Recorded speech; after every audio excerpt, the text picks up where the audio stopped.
Oh, yeah, it is party time off the rails today, Thursday. What's up, everybody? I want to read an article to you here in just a minute.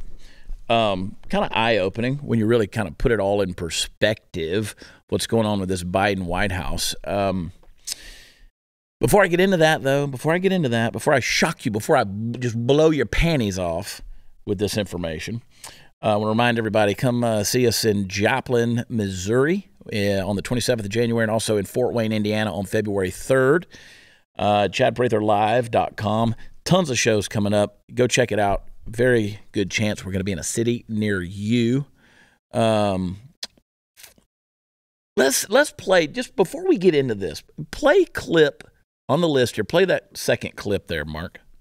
Why would he send lawyers who don't have a security clearance to search for classified material? I'm not sure, and we don't know the circumstances of that. No shit. But certainly the documents leave the vice president's office and have to be stored somewhere. Why would you send lawyers that don't have a security clearance into look for top secret documents? I love the deadpan face. I mean, it's a stunner. It's indefensible. Oh, I mean, that's the face of, oh, shit. Yeah, that's an oh, shit face right there. Like, wow. Yeah, okay. So the article, I just want to bring this to you. Just 18 months. This is an article from justthenews.com. And I don't care if you know that source. I don't, if you know that website, it doesn't matter. I'm going to read this to you because the information here is true.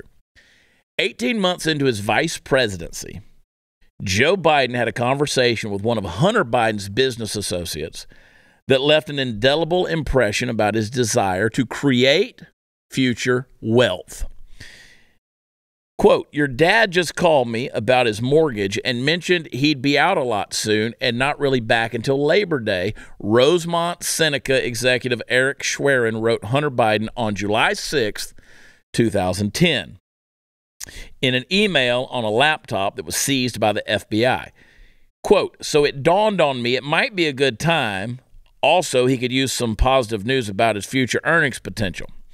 Schwerin, who worked alongside Hunter Biden at the Rosemont Seneca investment firm and also doubled as a financial and tax advisor to the future president, asked Hunter Biden to consider meeting with his father soon to discuss the issue, according to the email.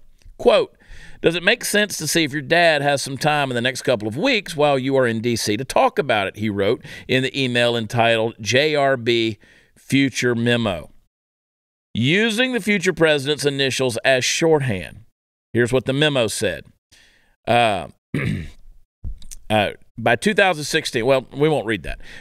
By 2016, as Joe Biden was planning to leave the Obama White House, those conversations with Hunter Biden had graduated into, quote, wealth creation and the founding of a foreign policy think tank, according to emails that have taken on new significance after the discovery of classified documents in Biden's office and home, renewed focus on the first family's foreign business dealings.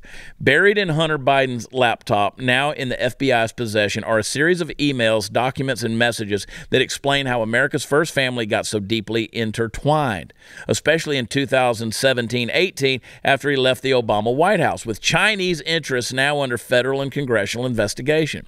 Matters under scrutiny include the University of Pennsylvania, which hosted the former VP's Penn Biden Center and received $47.7 million in gifts and contracts from Chinese sources while Biden worked as a guest lecturer, and CEFC, a Chinese conglomerate that formed a business venture with the president's son Hunter and brother James. The most common link to the interests that have landed the Biden family in political hot water was Hunter Biden, who courted the University of Pennsylvania before it hired his father and pursued several Chinese deals, including an investment fund, the sale of a U.S. company that made sensitive technology, and eventually the creation of the CEFC venture aimed at buying up U.S. gas interests for China. Anybody pissed off yet? Today, both father and son are under DOJ investigation, the president for possible mishandling of classified documents and Hunter for taxes and other issues.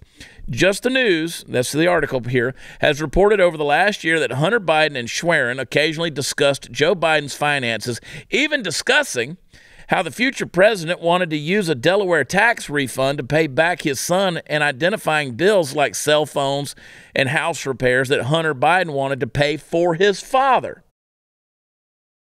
As the prospect of Joe Biden's move from politics to the private sector drew nearer, entities and people associated with foreign interests, especially in China, surfaced more frequently. A year after the 2010 conversation about Joe Biden's future earnings potential, for instance, Hunter Biden began exploring an investment opportunity inside China with both excitement and trepidation. Quote, I don't believe in lottery tickets anymore, but I do believe in the super chairman, Hunter Biden wrote in one email exchange in September 2011, referring to a business partner in Hong Kong.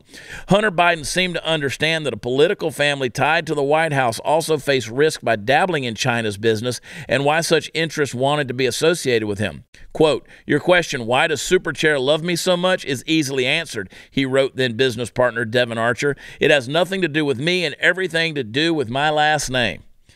That email suggested Archer and Biden, quote, have to have a long talk about how we divide things going forward if the deal was consummated, and warned that their Chinese business partners might come after us for effing up their relationships in Beijing. In December 2013, Hunter Biden was flying aboard Air Force Two with the vice president for a meeting in Beijing, which triggered the creation of an investment fund and occasioned a brief greeting between his father and one of the Chinese business partners. In 2015, Hunter Biden had facilitated the sale of the Michigan-based auto parts maker Hennings Automotive, which made sensitive anti-vibration technology potentially usable for military fighter jets, to one of China's main military aircraft makers, Aviation Industry Corporation of China, or AVIC. That same year, Hunter Biden began courting the University of Pennsylvania and its top leader, while also receiving a new overture from China that would eventually lead to one of the first family's most controversial deals, the CEFC Energy Partnership. The CEFC first approached Hunter Biden about making a donation to the U.S. World Food Program, which he served as an honorary chairman. Quote, Hunter was recently approached by a large privately owned Chinese corporation called CEFC Energy China that has a U.S.-based foundation, Schwerin wrote in October 2015. They'd like to explore making a donation to WFP USA, and their CEO would like to meet with the appropriate person at WFP USA the last week of October when he is in the U.S., he added. My assumption based on the conversations I have had with them is that it would be more than just a token donation. Soon, he and his partners would steer the discussion to personal business when Hunter Biden was invited to a private meeting in December 2015 with CEFC's Chairman Ye in Washington, D.C. Quote, I am confident that many interesting projects may come out of that in the future, a business associate wrote in explaining why Hunter Biden should attend. The Washington Post, Just the News, and others have reported that CEFC courtship eventually landed the Biden family a large diamond as a gift and a no-interest forgivable $5 million loan that enriched the first family. As the CEFC deals heated up, Hunter Biden also warmed to the fires at the University of Pennsylvania, discussing with then-wife Kathleen hosting a private dinner for Penn President Amy Gutmann. Quote, maybe just ask her if Amy would rather just do dinner with mom and dad and us, or if she wants, we can do the larger dinner, Hunter Biden wrote in February 2015. Calendar notations and other correspondence indicate that dinner was booked for April 2015. Penn, like many other Ivy League schools, was growing its relationship with China, collecting millions in donations while also creating programs in the communist country, according to the university's own reports to the federal government and its website. Data gathered by the National Legal and Policy Center and appended to a complaint in 2020 shows Penn obtained $67.6 million in grants and contracts from Chinese sources between 2013 and 2019, with most of it, $47.7 million, collected in the time Joe Biden was paid more than $900,000 by the university to work as a guest lecturer and lend his name to the Penn Biden Center think tank in 2017 to 2019. Hunter Biden's emails suggest that he played a role in the meetings during the late Obama years and eventually landed his father the lucrative gig at Penn, including an April 2016 gathering at the Naval Observatory where the then vice president lived. Joe Biden eventually recalled the conversations with Gutman that landed him the Penn job, saying it became particularly attractive to him when he learned the university would not only employ him, but also many staffers like Antony Blinken, who would eventually follow him back to the White House as Secretary of State after Biden's 2020 presidential election win.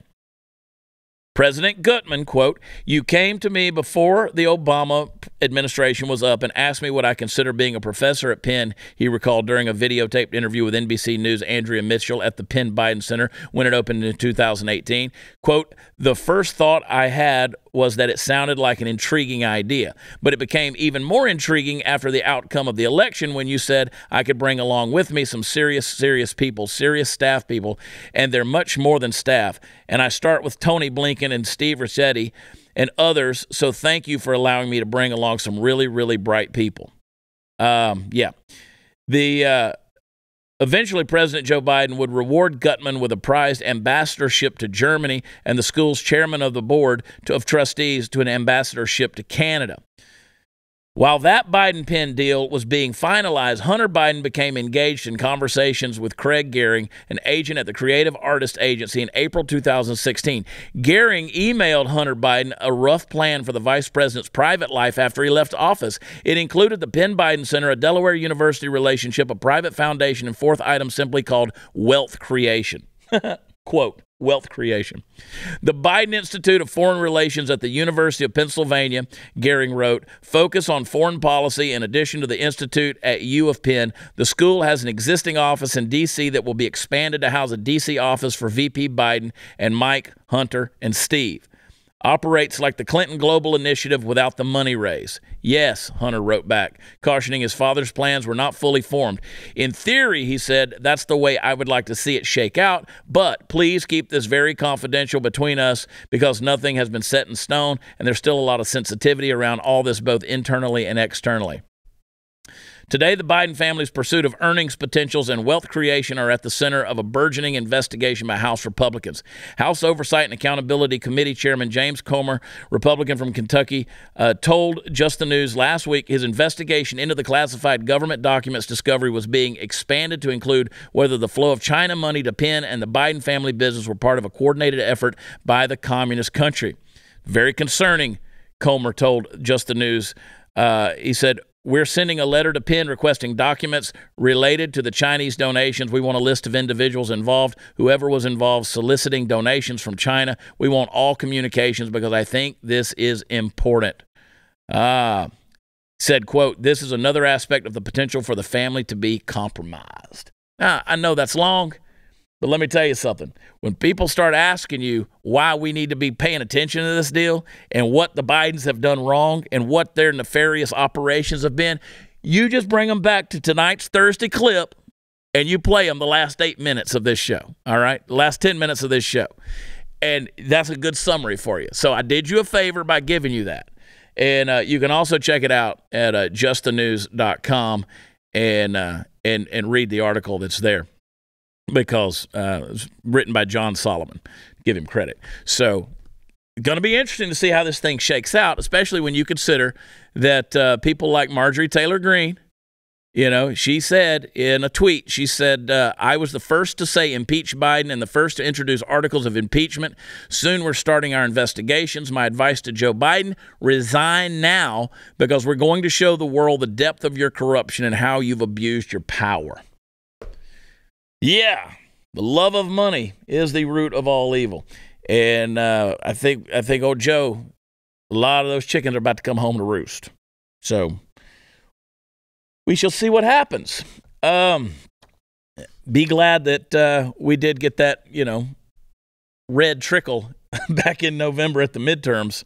It wasn't necessarily a red wave, but taking back that House as Republican House. And then back to the Freedom Caucus. Thank God for them holding the feet to the fire over this Kevin McCarthy thing. Listen, thank God they did that, or we wouldn't be having these conversations.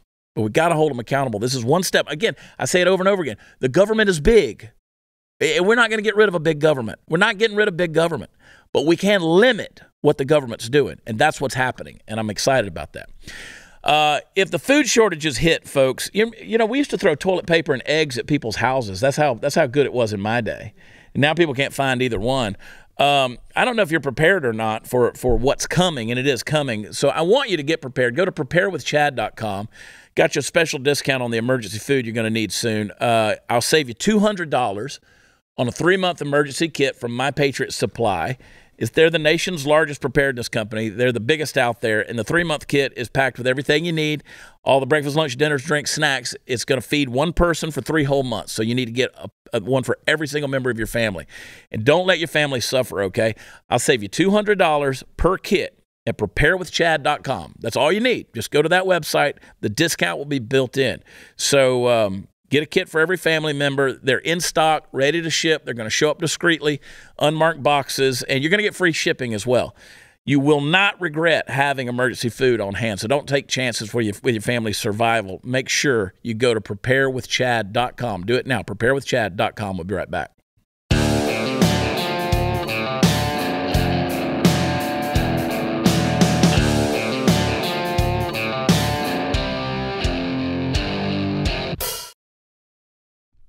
All right.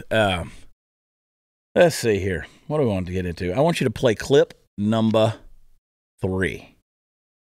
Please. Joe Biden, based on what we know now, and that's an important caveat, as an example of how a president or elected official should handle a matter in which they discover they're in possession of documents, in contrast to Donald Trump, who, by all appearances, looks like he engaged with criminal intent in the hiding of documents. Ultimately, I think the failure by Joe Biden was this, Chris. It was simply communications 101.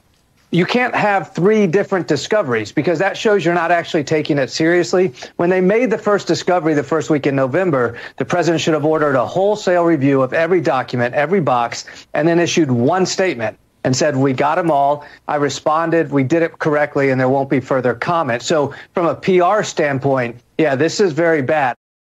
I love these pinheads. First of all, Trump was president.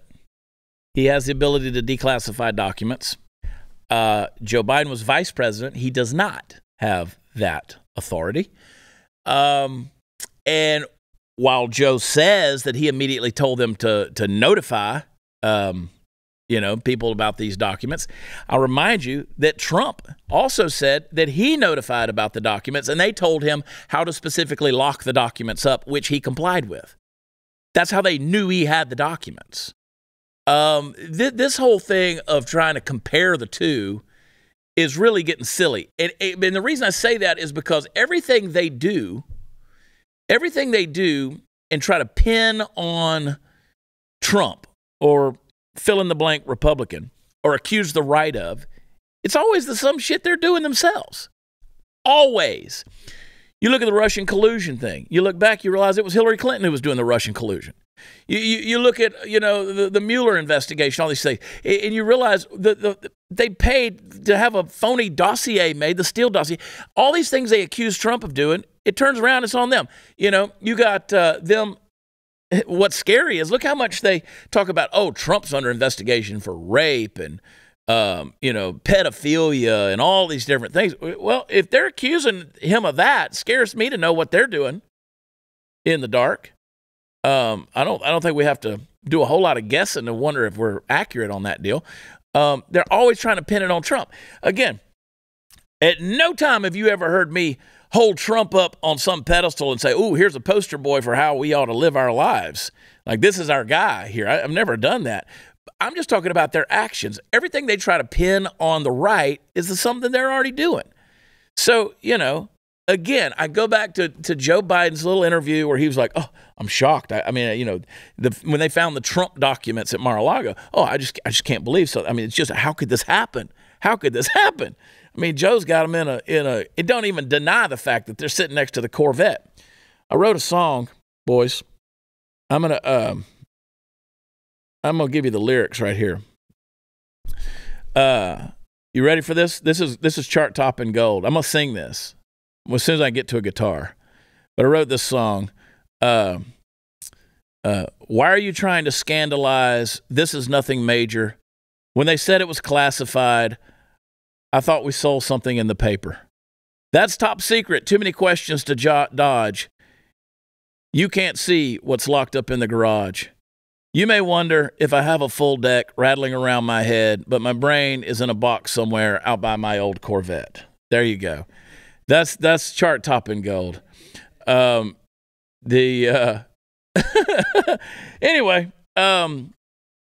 we talked about it this week about how Kevin McCarthy said the Twitter files unleashing all that stuff or rolling all that out was a good model for January 6th. But here's how deceived these people are. The economy is doing better under this administration. That's what a Biden advisor had to say. Take a look at this clip.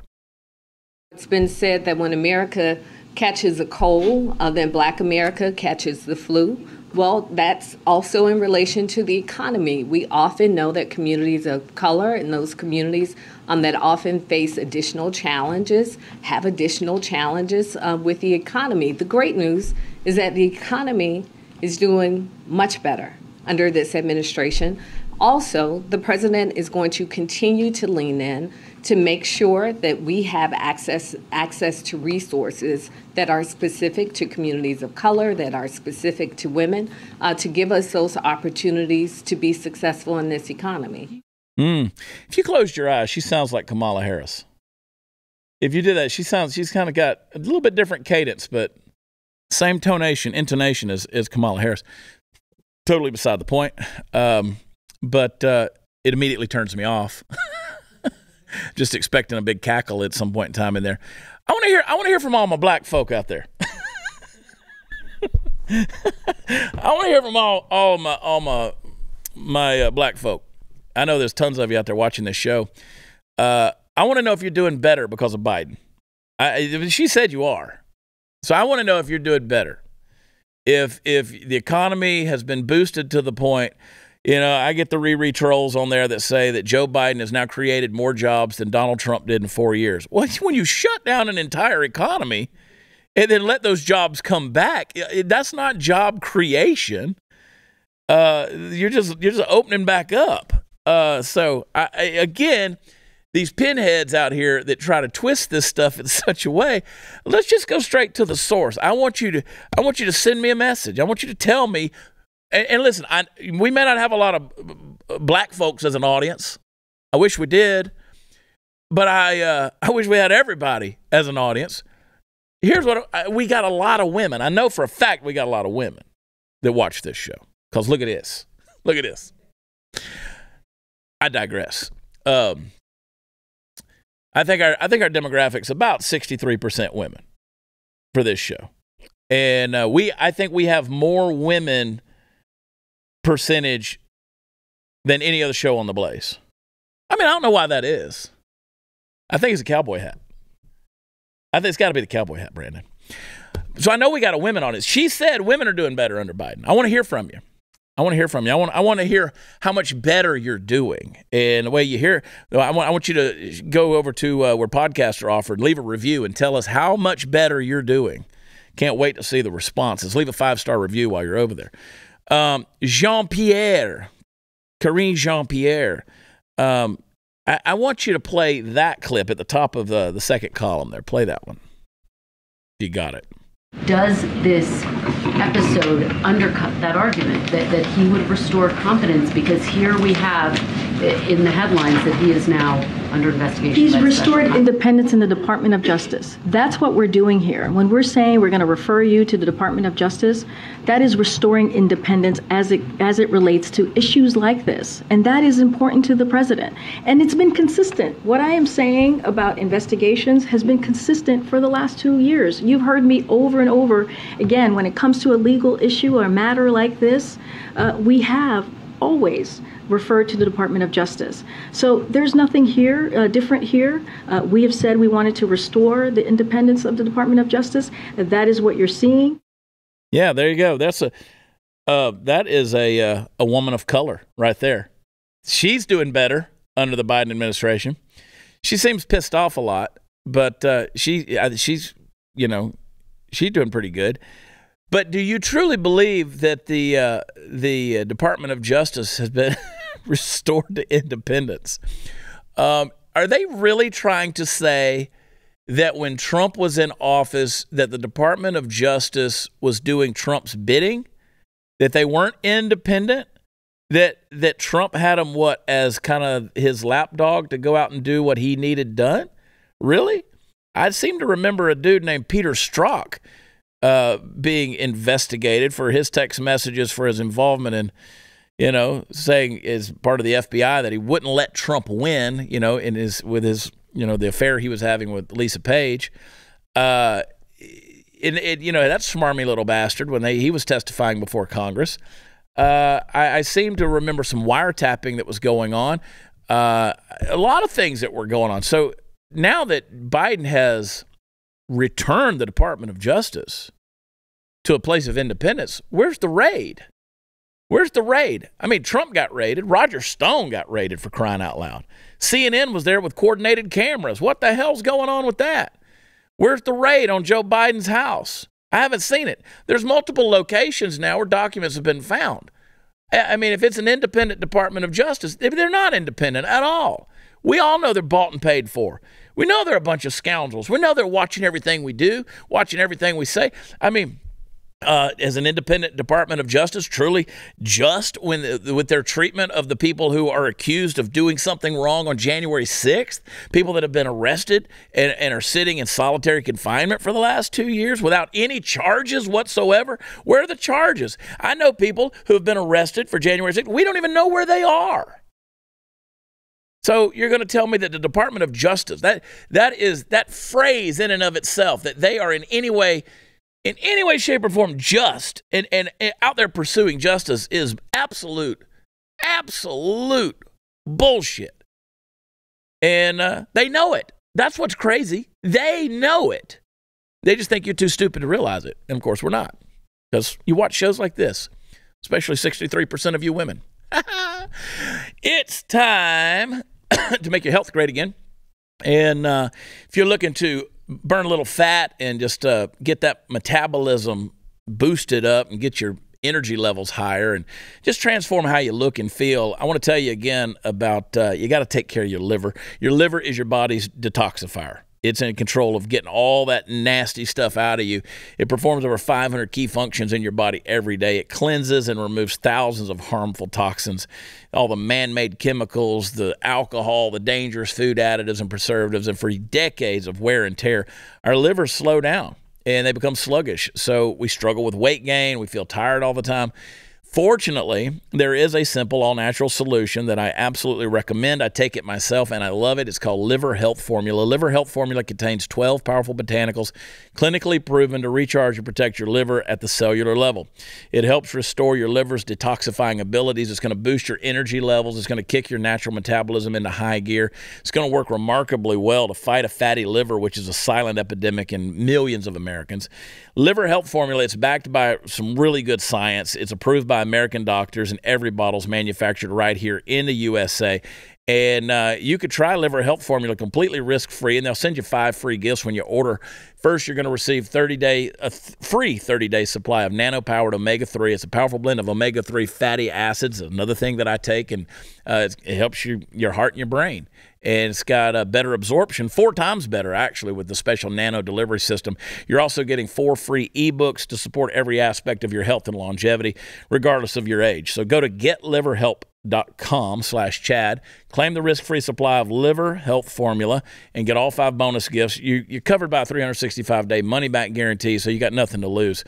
Getliverhelp.com/Chad or call them 800-282-1757. Be right back.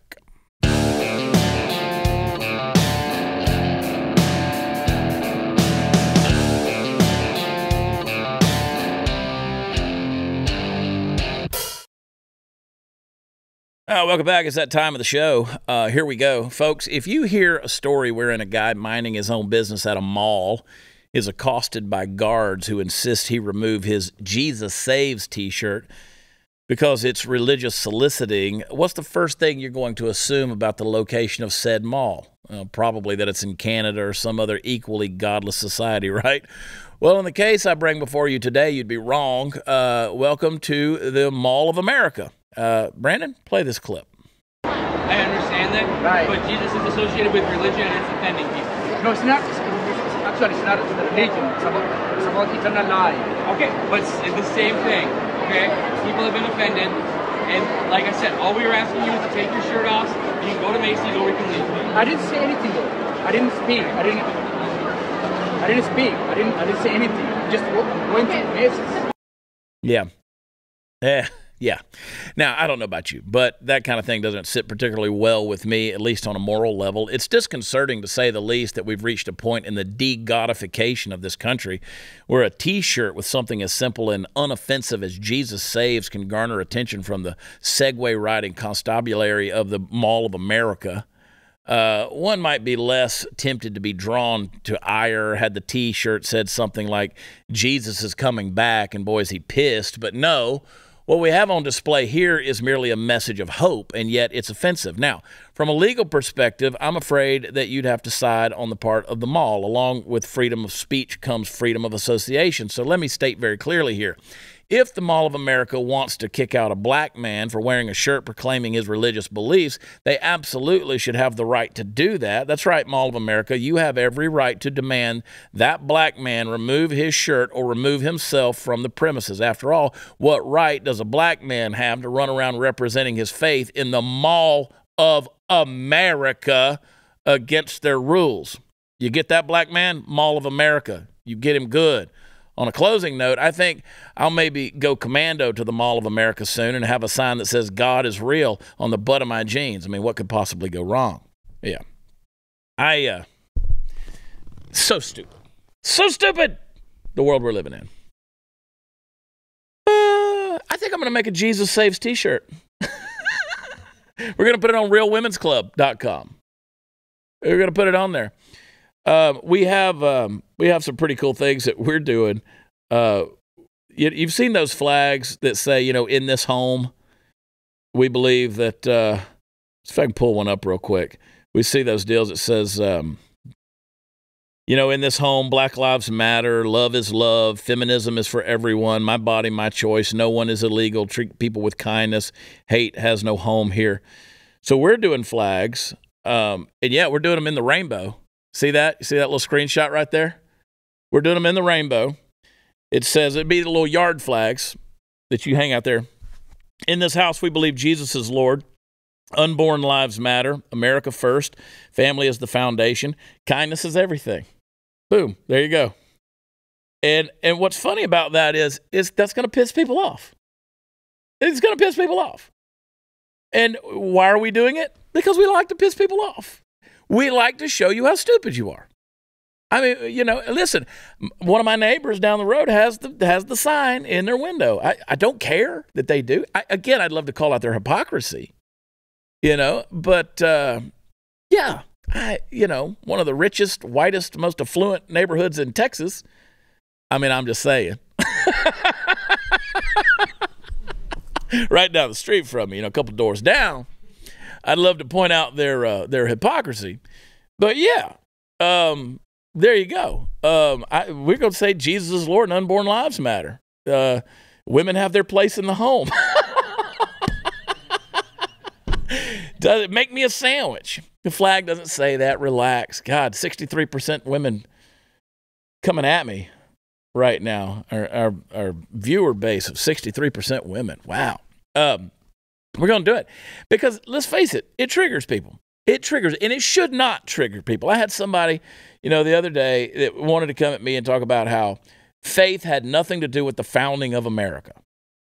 And I can't get over the irony that this guy's at Mall of America, trying to tell me that faith had no. They said there was people running from religious persecution. No, they were running from the religious persecution in that they could not practice their faith the way they wanted to because it was being dictated to them by the state where they were in Europe. So they came to America so they could practice religion freely. And to say that faith had no part in the founding of our, even our founding fathers and their, that's absolutely true. We live under the premise that America was made great because America was good. Good is a moral value. That moral value comes from a higher being. It comes from a designer, a creator. We believe that good is a result of having God. And outside of that, there is no standard basis for measurement between good or evil. You say, well, evil, well, you can't even measure evil without good. And you can't measure good without God. So how can you say America is good or America is great or anything else without having some form of divine inspiration and theistic thumbprints, at least, on the things that we've created?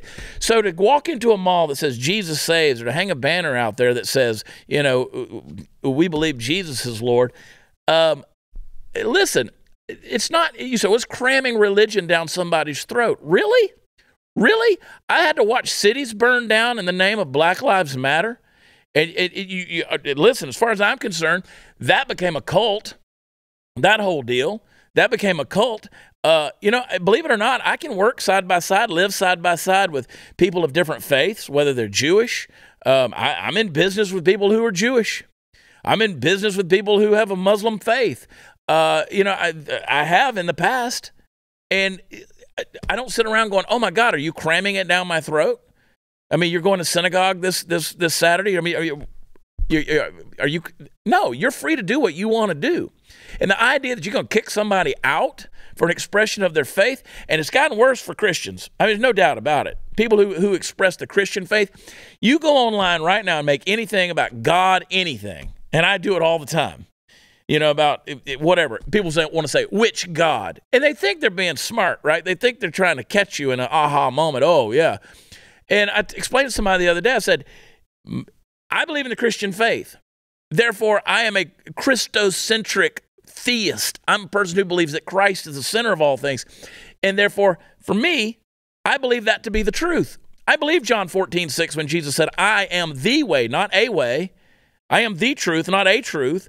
And I am the life, not a life. I am the way, the truth, the life. I am not a way among ways. I'm the way. I don't believe in pluralism. I don't believe that there's multiple gods and all those gods are equal and you can worship however you want to, and as long as you're a good person, you'll be okay in the afterlife. I don't believe that. And that's my right to believe that. That's my right to believe that and to act accordingly based on that faith. If I want to go out and make a public expression, which could include standing on a street corner and publicly proclaiming my faith, as an American, I have the right to do that. Now, I understand if I'm on somebody's private property like the Mall of America, I don't have that right. They can take that away from me because I'm not on a public space. I get that. But I can still call out using this program how stupid it is that becomes a policy whereby people have to adhere to that. There's other things going on in the world, folks, that are actually problematic. Human trafficking, slavery, rape, molestation, pedophilia, all of these things. There's more slaves in the world today than ever existed in the 1700s and 1800s. So why don't we deal with those kind of things rather than a guy who is innocently walking through the Mall of America with his T-shirt that has 2 words on it? It's amazing to me. It's amazing to me. And you know what? If something as simple as saying Jesus saves on a T-shirt brings that level of persecution, then I say let's make some T-shirts. Who's with me? RealWomen'sClub.com. We'll be right back.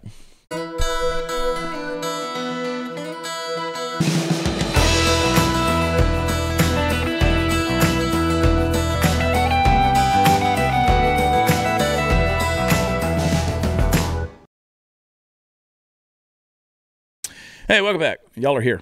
The 33. I'm gonna come to some clips here, Mark. I lied to you, buddy. 33 organizations sign a letter seeking to cancel racist and homophobic Jordan Peterson event. These deals, it's amazing to me how many people, just like Ron DeSantis with the Don't Say Gay bill, which didn't say anything about gay. How people, they jump on this thing. I guarantee you the majority of people who would get on the board with this deal have never even heard of, have never listened to Jordan Peterson talk. He really is the strangest person for people to have. It's weird, right? Yeah, made like, now he is dressing like a Batman villain these days. Yeah. Which I kind of like. But yeah, I never, when I first encountered him, I never thought in a million years, like, this guy's going to be enemy number one. No. It's like he's telling you to go clean your room. Yeah. It goes back to what I was saying in yesterday's episode of just knowing your roles, right? And people look at stuff like that and they hate it. They absolutely hate it. Like the Jesus Saves t-shirt. I mean, these people get so bent out of shape. and again, he's a psychologist. He's coming at these things from the perspective that science is real, gender is real, biology is real, anatomy is real, physiology is real. All of these different things. I mean, if you want to tell me that, okay, if I say there's two genders and everybody gets pissed off, you're going to cancel me out, then why are you getting hormone therapy? Why are you getting hormones from the other gender or the other sex in order to make yourself that way, right? Why are you having surgery to change your body parts, right? Why weren't you? None of it makes sense. None of it makes sense. How you feel in your head isn't necessarily the reality. Jordan Peterson calls those things out. He's a psychologist talking about mental illness that's behind a lot of this stuff that we're seeing trending in our world today, and they want to cancel him. Well, another interesting thing about him is he's actually made a turn to Christianity, whereas he used to be a very staunch, right, atheist, science-oriented person, and now he's kind of had a turn to faith almost, which is also an interesting if turn. you listen to his lectures, a lot of it is very about biblical stuff, and how the Bible and the scriptures play into your life. And again, Christocentric theism is very prevalent in his talks now. I think, honestly, Brandon, I think that's a big part of why he's catching the persecution. They couch it under the other deal with the whole hate speech stuff. I'm fascinated by this deal. So there's a deal down in Conroe, Texas, called near where I live, called Southern Star Brewing, and they canceled an event. They were going to have Kyle Rittenhouse at this event, and when they discovered all of that, they canceled. Now they have the right to do that. I wish they didn't. I don't wish they didn't have the right. I wish they had not canceled it, right?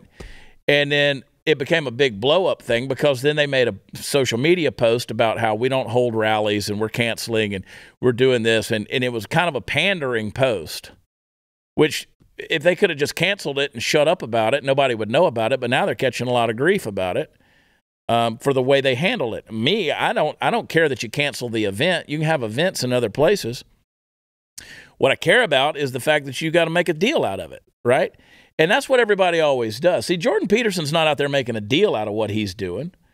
He just says what he wants to say. They're trying to cancel him. This business, Southern Star Brewing, they on the other hand, a lot of people are wanting to cancel them out and say, we're never going to go down there and frequent your establishment ever again. We're not going to be patrons there. And they're catching shit, but the reason they are is because they made a deal out of it. That makes sense.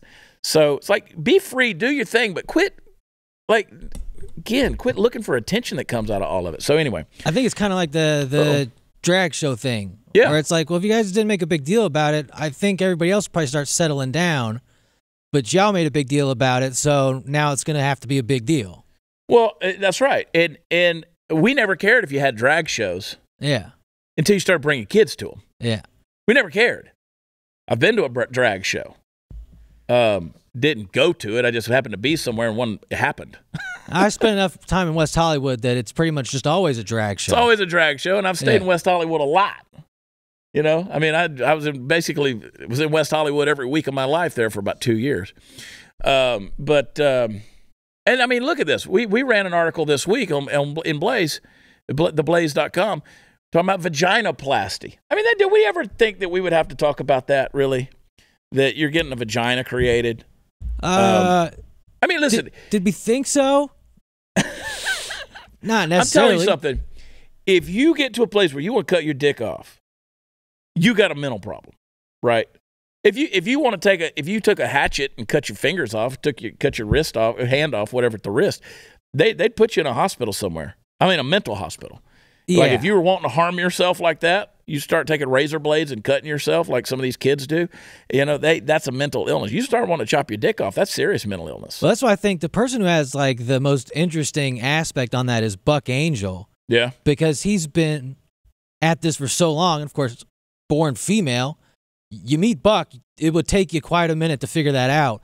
But he's very open about how it's not fun. It's a struggle. Like, yeah, it's mental illness. It takes work, and it's not something that you just be like, No, yeah, keep doing you. Because you never tell a schizophrenic, like, no, I think the hallucinations are real. Just keep listening. Yeah. Yeah. It's not helpful. Just let it rip. Just let the loose end drag. I mean, you got this. We ran this article on vaginoplasty. Those patients sometimes experience, quote, minor post-op side effects. Minor. Which include severe pain, difficulty urinating, sexual dysfunction. That's what a new study found. They literally called it a minor post-op side effect. I mean, forget the fact that you have to dilate your new vagina every day by putting a dildo in it 4 times every single day. And if you start skipping that, it's going to grow back together. And you're going to have to get a whole other surgery to get a brand new vagina and go through the operation all over again. So that seems like something you want to do, not to mention the fact that you got to cut part of your rectum out and make a vagina hole. Sounds exciting. You're going to experience bleeding, wound healing issues, overall dissatisfaction with the aesthetic appearance of your new vagina. 20% of folks don't like the way it looks. Nearly 2/3 of the participants reported that more than one symptom, most of which were classified as minor in medical records. Yeah, I don't want to go through that. It's not something I want to do. And I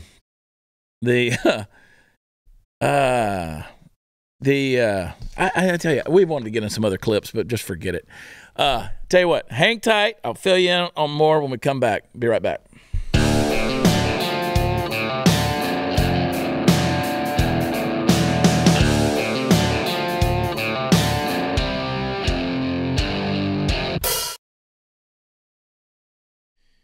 All right, kids, we're going to have a party tomorrow night. Me and my new vagina are coming to Amarillo.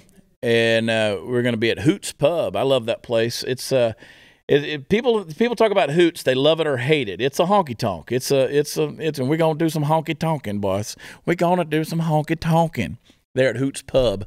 Come join us. Get tickets at the door if you want. We're just going to pack that sucker full. It's going to be a full house. So if you're ready to party and mix and mingle and hear some good music and have a little fun with us, we're going to be rocking and rolling.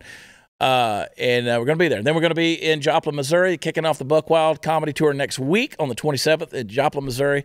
And then I'm coming to Fort Wayne, Indiana on the 3rd of February. And then it's off to the races, baby, ChadPratherLive.com. Don't forget, go get some merch over at ChadOnBlaze.com and use promo code CHAD20 to save 20% off.